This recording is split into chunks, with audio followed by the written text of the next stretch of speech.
Hi, we're the Honaker family. I'm Randy, this is Amy, and this is one of our 4 kiddos, Nathan. And we wanted to share a little story about him today.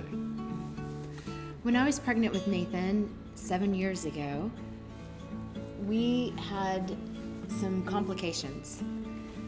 We had an ultrasound when I was 12 weeks pregnant with Nathan, and immediately we were referred to the high-risk clinic up in San Francisco. We were living in California at the time. And they told us that Nathan not only had Down syndrome, but he had severe swelling throughout his little body, and that he would have severe brain damage, and that he was deformed in his legs. We had 5 doctors tell us that we should go ahead and DNC or abort Nathan. But we decided not to.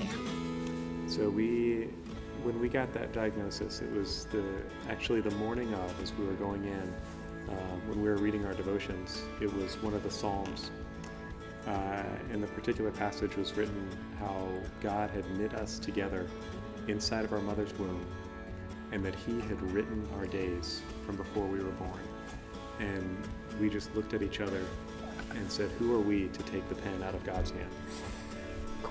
And so through all of that, there's a lot more to the story than we're able to tell here, but we gathered together with our church family at the time, and we asked them to start praying. And God miraculously, and it was miraculous. We've talked to several believing OBs here, and they said kids with Nathan's condition just don't survive. And God resolved the swelling. He was born, he does have Down syndrome, but none of the brain damage or the holes in the heart or any of the other litany of terrible things that were supposed to happen to him. And as we started raising him, we really started looking at each other thinking, my goodness, we can really understand how so many women can make the decision to have abortions. We feel like we have a firmer faith base than a lot of people do. And it was a challenging decision. We actually talked about it, and for a split second, that thought came into our mind. And so that really developed a passion in us to support the Women's Center here when we got back to Dayton, and to come alongside and find a way to support other women and young families and young men who are facing similarly challenging times and who may not have the faith base that we do, and help them be able to make life-affirming choices.